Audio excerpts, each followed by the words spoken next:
Good morning, everyone. Today we're going to be looking at the practical module activity on page 183, where we have a look at some of the text functions. And really, this is probably as challenging as one might expect them to get. So this is kind of at the level that one would expect them to be in the exam. So there are three different questions here, and we're going to have a look at them, starting off with a file called computer sales. And they get progressively more and more challenging as we run through them, but not impossible. It's really just about working through it in a very logical way, and then at the end of the day you win. So computer sales, they say this is a spreadsheet that one might expect in an ICT company that's selling various ICT related products. And the reason I like this example specifically is that it actually gives you an appreciation for how functions can really be used in a real world setting. So they've given various serial numbers for the products listed down the side, and I need to be able to extract those serial numbers and create a code for each of them. And to start off with, it's fairly simple. They say, please just tell me what the product code is based on the first two letters that appear on the serial number. And that's a very simple left function. So I say equals left, open brackets. I'm pulling it from that cell over there. And when I do pull it from that one there, I'm only taking the first two digits. So I'm going to put in 2 there, and that will extract my product code. I can then click on that cell, bottom corner black cross, and autofill that down simply by double clicking.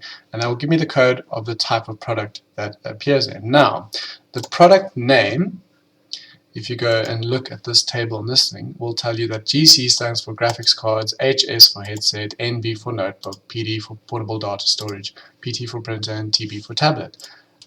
This is all arranged vertically, and I'm going to be looking, listen to the language I'm looking for that product code in this table. So it is going to be a vertical lookup that I'm going to be doing. Right, so let's quickly extract the product name. I say equals Vlookup. I'm going to be looking up that value there. Once I've looked for that value, I'm going to be looking in this table over here.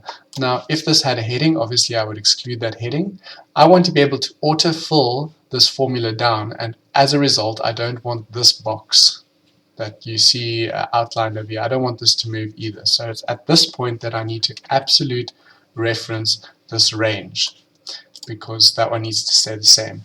When it looks for that value ET2, that obviously is a GC in this table here, I want it to tell me the second column, which is the graphics card there. So I'm going to say my column index number is column 2, and I'm looking for an exact match.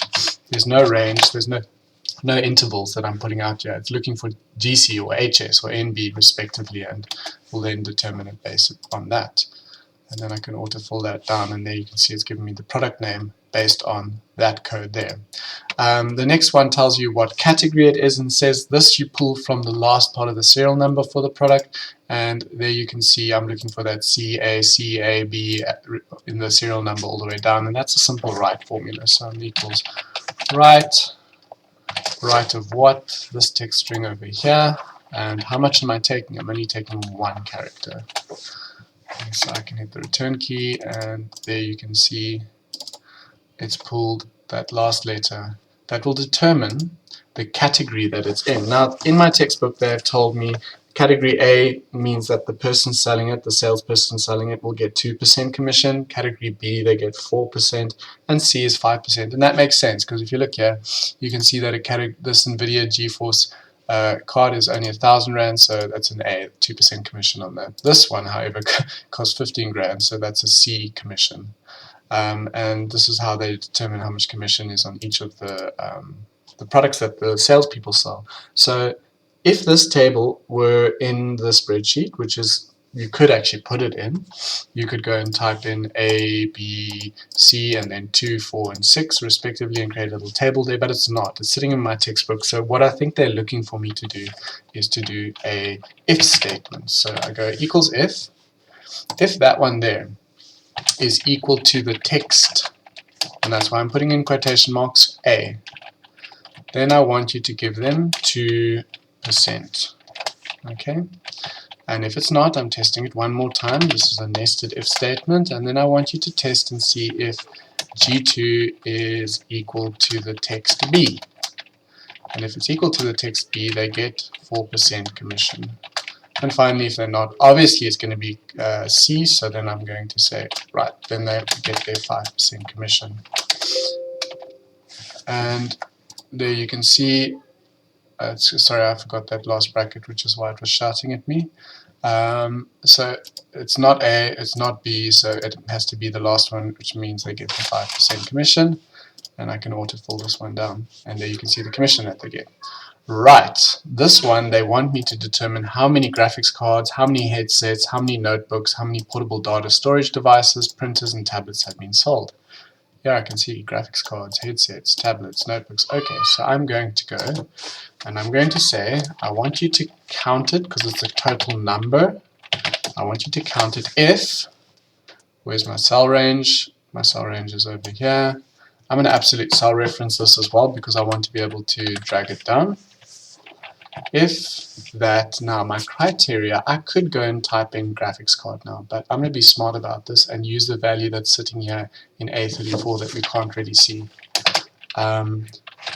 Because if I use a relative cell reference, if I use that cell range and that cell reference to determine that, hey, you have sold 5 graphics cards, I can actually just autofill down and it's going to use the next respective thing as it goes down the list and automatically determines those various ones for me.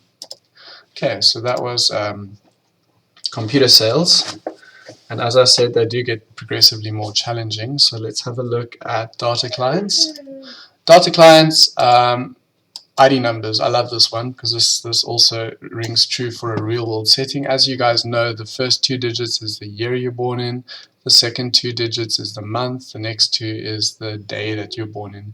Now everything from the 7th digit onwards in your ID number to 10, I think they say, determines your gender. If you are anything from 0 to 4,999, it's a female, and then anything from 5,000 and up would determine that you are a male. So we need to extract that in order to determine for each of them their gender. You can make use of building blocks. That is allowed on the side here. So I'm going to quickly just go equals. I'm taking it from the middle of the formula, so I use a mid function. I want it from that text there. Where am I starting? I'm starting from the 7th digit. How many numbers am I taking? I'm taking 4. 4 numbers in that instance there. So mid of that one, start at number 7, so 2, 4, 6, 7, and take from 7, 1, 2, 3, 4. So it's going to take that 1, 5, 8, 8. And then you hit the return key, and there you can see it's pulled it out for me. But that's not the end of my story. I need to take this and put it into an if statement. So I say equals if this number that I've just pulled out is equal to or greater than, or you can do greater than or equal to 5,000. This person is a male, and if they're not, this is a female. This formula is not going to work. What did I just use to extract the 4 digits from there? I used a text formula. So this here, it's still treating it as text. I need to change it into a number. Fortunately, I have a text formula that will take this and change it into a number for me. So it's going to make this text, this 1588, that is actually text, and change it into a value, and then it will test to see if it is greater than or equal to 5,000. Based on that, we'll know it's a male. If it's not, then it's a female. I've once again put in the incorrect number of brackets. Let me just close this quickly, sorry. Right. And so here you can see female, female, female, male, and everything's respectively. Right, now birth month, we're going to take out of date of birth. If I wanted to take from this here, the year that that person was born, I would say equal year and click on the date. If I wanted the day, I would say equal day and click on the date. I'm wanting to extract the month. So in this instance here, I'm going to say equal month. open brackets, and I want you to take month out of that. Right, and there you can see the month, but I wanted to tell me the name of that. Now if you go and look on sheet 2, it's got a table where it will say if it says 11 it's November, and so I'm going to use building blocks. So in your exam they'll often have a table much like this one on the side where you can put building blocks in. And I'm going to do exactly what I did just now. So equal month, open brackets, serial number over here, and I'm going to autofill this one down. Right, and there's that same number that I extracted before, and then I'm going to use a Vlookup, and I'm going to say there's your lookup value. Once you do, I want you to go here to sheet 2. There's my lookup table. I'm in absolute cell references because I want to be able to autofill it down. And when you've found that value in here, I want you to return column 2, and you're looking once again for an exact match. And here you can see your different days. The 5th month is May, November is the 11th, April 4th. So it's doing exactly what I wanted to do in this instance here. Okay, sweet. So that was the data client spreadsheet. The last one that we had to look at was the one called club members. And this, I think, is probably as challenging as they can get.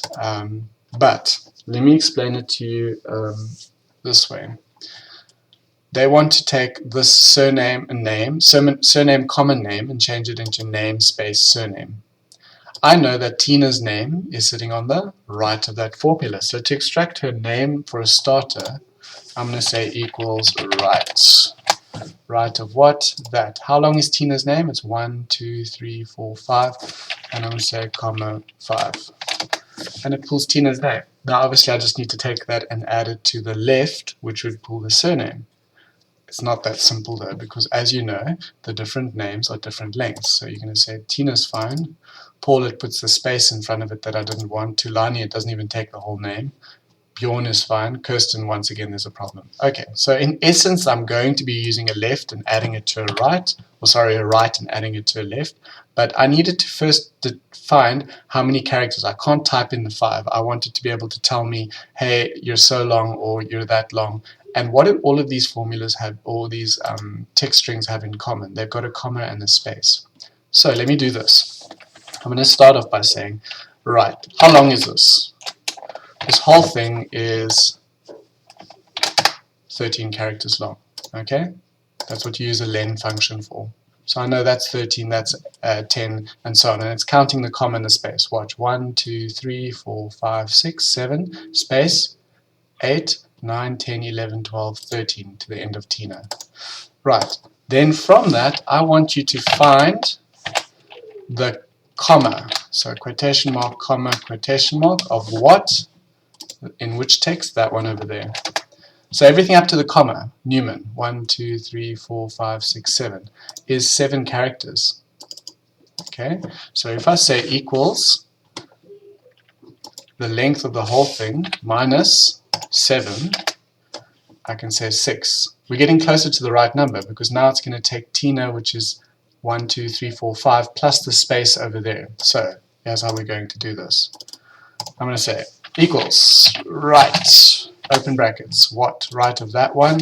How much am I wanting to take? I'm wanting to take the value that's in that cell over there, minus 1. And if you watch now, it's taking their names the way I'd like them to. Norma where to, and all of them based on the value that I pulled here, minus 1. I minused 1 because it was taking the space as well. Now, I do exactly the same thing. I'm going to pull the left now and use this value over here, except I don't want the comma as well. So I'm going to say and, because I'm adding that onto it. Let me zoom into this formula so you can see what I'm doing here. And I say, please take the left this time. Left of what? This text over here. How much are you wanting to take? I want to take the value that I pulled over there minus the comma. So I'm going to say minus 1. And here you can say Tina Newman, Paul Rue, and all of those names look mushed together. I need to add one extra thing. So I used an and to join those two. I'm going to put in one more and put quotation mark, space, quotation mark. So I can then have a space between each of the values. and there you can see it's put it in exactly the same format as what they've asked for there. Cool. So that's my story. If you guys need additional help on these activities, please feel free to reach out and I will get hold of you personally as well.